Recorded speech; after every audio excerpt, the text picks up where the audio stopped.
Bismillahirrahmanirrahim. Alhamdulillahirabbil alamin.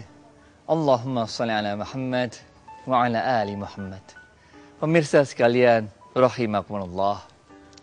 Ketika itu ada seorang yang hidupnya selalu ditimpa oleh kesusahan dan kemiskinan. Karena beratnya cobaan hidupnya, maka orang ini pun datang menghadap seorang ulama besar yang hidup di zamannya. Kemudian dia mengeluhkan keadaannya yang hidupnya selalu miskin papa. Kesulitan hidup silih berganti datang kepadanya. Padahal dia adalah orang yang beriman. Padahal dia adalah orang yang taat beribadah kepada Allah. Kemudian ulama ini berkata pada orang tadi. Karena orang ini terus-terusan ngeluh. Bagaimana Allah ini, bagaimana Allah. Kok saya susah terus hidupnya. Kok nggak pernah dikasih yang gampang. Mana dia. Maka ulama ini bertanya pada orang tadi. Ya fulan, kalau engkau mendapat 1000 dinar, kemudian Allah mencabut penglihatanmu, maukah engkau? Orang ini mengatakan, tentu aku nggak mau. Apa artinya aku dapat 1000 dinar kalau penglihatanku harus hilang? Kalau engkau diberi Allah 5000 dinar, tapi kemudian Allah mencabut salah satu nikmatnya, yaitu engkau dijadikan seorang yang tuli, maukah engkau menerimanya? Orang ini juga mengatakan, tentu aku tidak mau. Apa artinya 5000 dinar kalau aku menjadi seorang yang tuli? Kalau Allah memberimu 10.000 dinar, tapi kemudian Allah mencabut nikmatnya yang lain. Kedua belah tanganmu dan kedua belah kakimu menjadi yang buntung. Maukah engkau? Orang ini mengatakan, tentu aku tidak mau. Apa artinya 10.000 dinar kalau kedua tangan dan kakiku tidak ada? Maukah engkau kalau Allah memberimu 50.000 dinar, tapi kemudian Allah menjadikanmu seorang yang gila? Orang ini juga menjawab, tentu aku tidak mau. Apa artinya uang 50.000 dinar kalau aku menjadi seorang yang gila? Pemirsa sekalian, rahimakumullah. Ulama ini kemudian menyadarkan orang tadi. Mengapa tidak engkau syukuri saja nikmat yang telah Allah berikan kepadamu?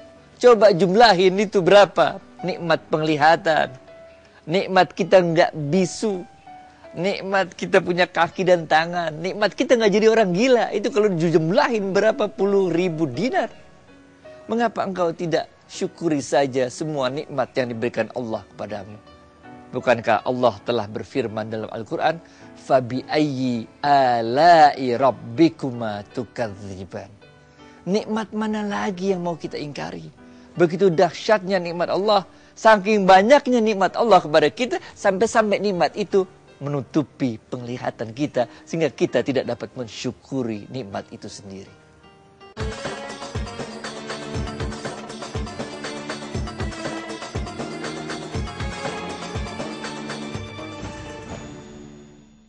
Mari tunaikan zakat melalui Al-Azhar Peduli Umat, insya Allah menjadi keberkahan bagi mustahik serta muzaki. Karena zakat adalah energi. Mari tunaikan zakat melalui Al-Azhar Peduli Umat, insya Allah menjadi keberkahan bagi mustahik serta muzaki. Karena zakat adalah energi. Mari tunaikan zakat melalui Al-Azhar Peduli Umat, insya Allah menjadi keberkahan bagi mustahik serta muzaki. Karena zakat adalah energi.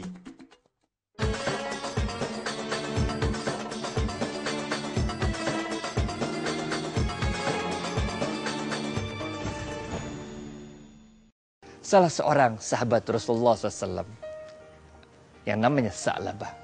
Sa'labah sama dia orangnya juga susah hidupnya, miskin. Tiap hari dia datang kepada Rasul, ya Rasulullah doain saya dong biar kaya. Kalau ente yang doa kan pasti makbul, tolong doain biar saya kaya.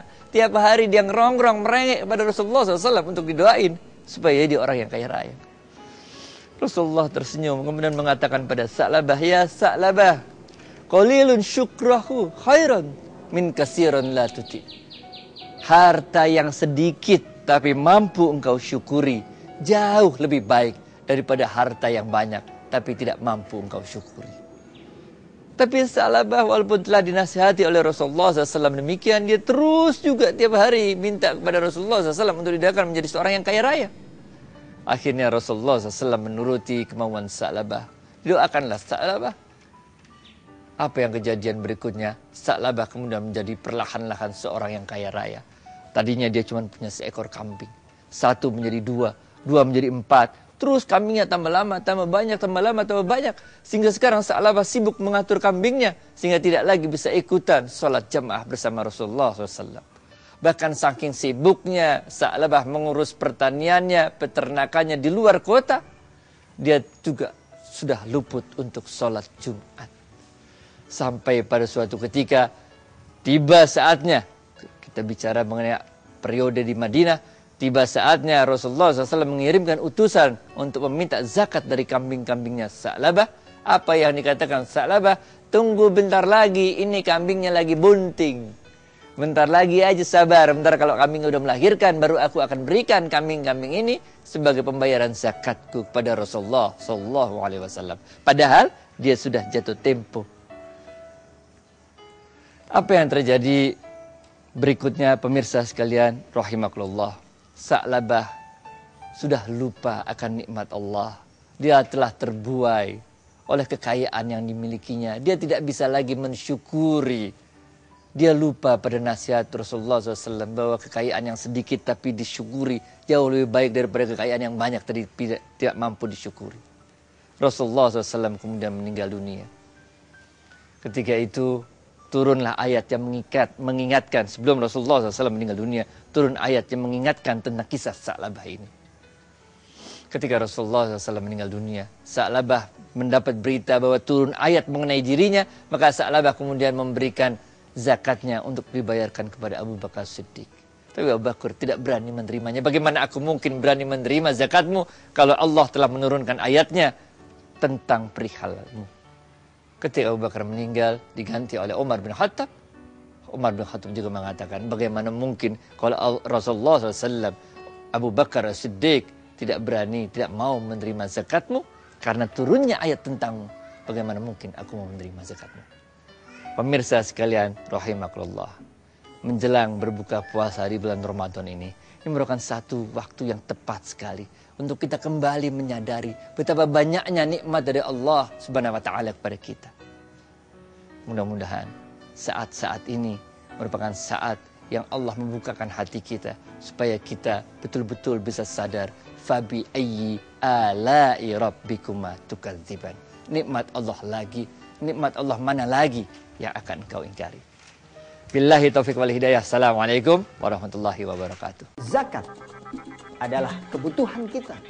Ya, kitalah yang butuh zakat agar Allah membersihkan harta kita, menenteramkan jiwa kita, serta memberikan keberkahan dunia dan akhirat. Assalamualaikum. Waalaikumsalam. Saya baru saja berzakat. Alhamdulillah. Mari tunaikan zakat melalui Al-Azhar Peduli Umat. Insya Allah menjadi keberkahan bagi mustahik serta muzaki. Karena zakat adalah energi. Barakallah.